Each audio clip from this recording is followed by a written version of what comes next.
Hello and welcome to the Sound Live. My name is Matthew and I am your host. Today I have special guests, Kyle Walls and Jennifer Valaquette.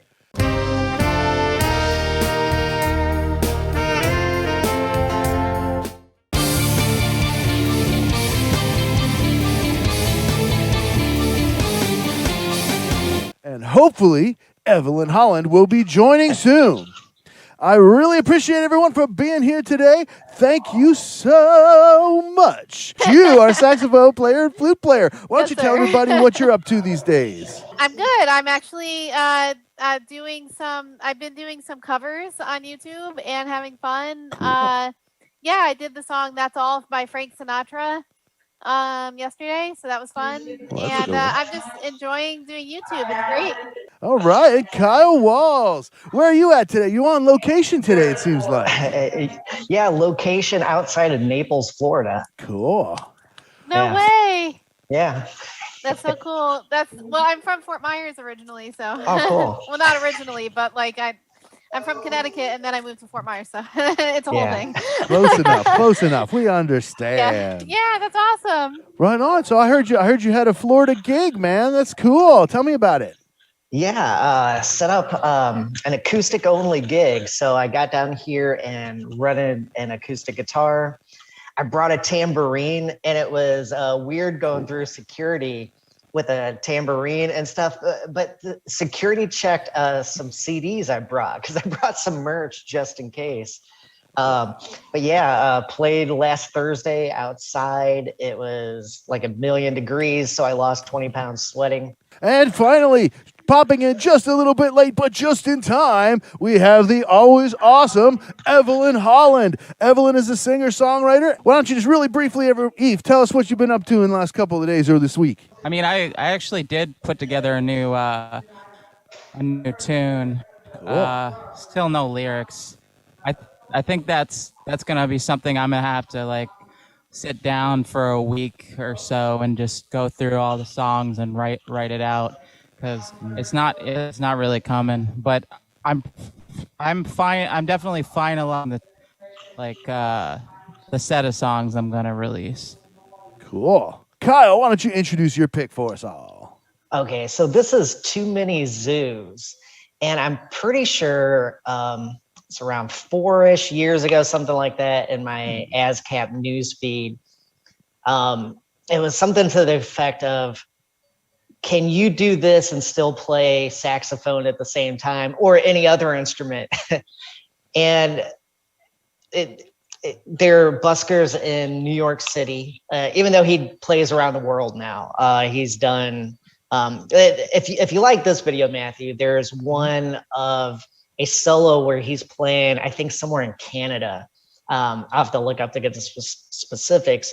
But anyway, usually they have a trumpet player. So in this specific video, we have Leo. He is the very visually iconic sax player and their drummer. And it's a weird mix of almost jazz and EDM, but they do it all with just a sax and a guy with drum and some blocks. It's cool. Ridiculously minimal, but so infectiously groovy. It's very cool. Right on. I'm looking forward to this, the Too Many Zoos. I feel like I've seen that sax player at least once, but I don't remember a drummer or a trumpet player. Maybe he has a video where like he's just going off in the subway by himself. I don't know. I feel like back at the music store in Florida, I feel like I might have had this be like one of the things that, you know, my boss was watching or something, and I popped in. I was like, hey, this guy seems pretty awesome, you know? Yeah, that subway makes the sax sound cool, doesn't it, you know? Oh, yeah. And all the tile and stuff, especially the drums. And in this video, whenever I saw it, this was the first video I've seen of him, you know, because I've probably seen, you know, a couple dozen since, because it's just a lot of fun. Without further ado, Musicians Panel reacts to Too Many Zoos. Flightning live, New York City subway. without the trumpeter. Here we go!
Oh my God, that was cool. That was really cool. Dances though, like while he was holding that saxophone, I'm like, I can't even do that with an alto sax. Jeez. Man, that dude. Okay. Being somebody who marched a bari saxophone, that's what he was playing, a baritone saxophone, Yeah. in the Fiesta Bowl parade, I can tell you, those things weigh a ton. And so to be able to like if to even attempt to move like that while I was playing, like I feel like the weight of the saxophone would have made it like swinging around more and like be like a potential hazard with my strength level. So that dude is strong. That dude is really strong. The drums were really He looks cool. jacked. Yeah, I really liked the arrangement. You could tell that it was pre-planned. You could tell that that's been rehearsed because they had the cues off of each other. I mean, it might have been somewhat improvised. I'm not saying every single note, but the point is, you know, they both were on each other's page there. You know what I'm saying? And it was really tight. And I like how they took and they made it groove like EDM, but like organically like that. And then that squealing part they were doing, I'm like, I couldn't tell. Was that like a vocal through the saxophone, or was that like some sort of crazy altissimo with squeaking the reed, or I don't know how that sound was being made, that really high pitched. It might have been altissimo because I seen a video of him talking about, you know, some of his techniques and things. And since I'm not a sax nor reed player, you know, I'm just kind of going by memory on that. So, but yeah, he talks a lot about like dancing. The hard part is learning to land and not, you know, because he's chipped teeth. He said he had to you know, learn pretty quick how to land and move without causing injury. Oh my God. I mean, that's like, by the way, Matthew, when were you in the festival? Because I actually marched in that parade too at one point. Oh yeah. 95? I forget. Oh, I was after you. I was like 98 or something. I think it was 90. Yeah. It was January of 96. Okay, I was after you. I was like 98 or 99 or something because FSU went there. But I can't imagine, though. Like, I mean, I think even marching with an alto is hard. So I mean, baritone is like but just his dance moves, he's like, he reminded me of the Fortnite guy with the saxophone dancing. but like, it's just so cool. And just the fact that he kept in tune while he was doing that, I was like, Oh yeah. what the like. I mean, because you hear Pulling some out people all the move. tricks too. Yeah, like you hear some people move their saxophone and immediately like goes flat or immediately goes sharp. You know what I mean? Like that's hard. So kudos to him. That was pretty awesome. Right on. Yeah, that was just so much fun. Yeah, super fun, super duper fun. Yeah, his riffs are so good. I mean, it's stuff like that simple. You know, you can hear and go, "Oh, that's simple," but to make that up is really hard. You know, to have something that is just The dance. hits like that. Yeah.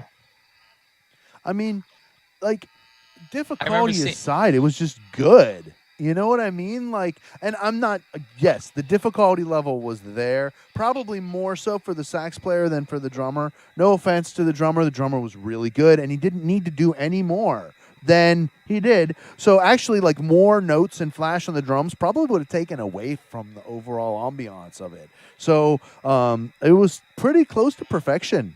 I mean, like maybe they've done that 100 times, you know, and that was like the best of the best of the best one, maybe. I don't know, but that's what it felt like. Yeah. Because it was just so tight. Like the level of tightness was just, you know what I mean? Like they were almost cocky about how tight it was. It was so cool. Even the dancing steps were just perfectly in time. I know. Just perfectly in time. I really enjoyed that. Thank you so much for picking that, Kyle. Oh, that was really cool. Definitely. Seems like it's calming down. Any more comments for Kyle there before we go on to the main attraction? I'm good.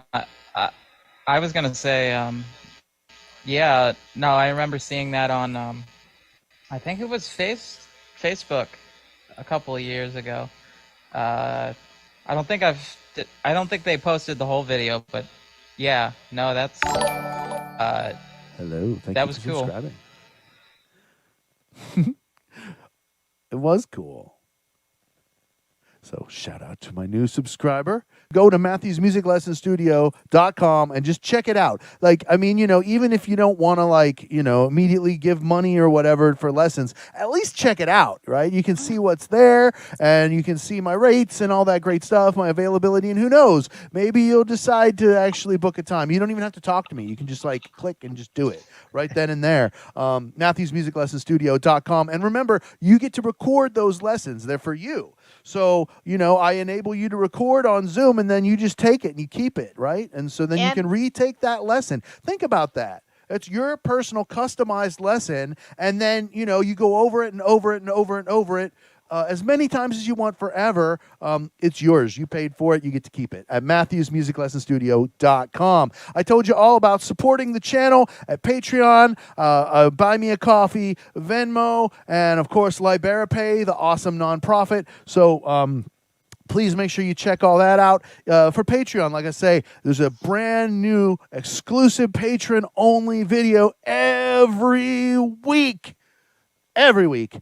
Patreon.com/MatthewsMusicLessonStudio. We'll see you all next time on the Sound Live.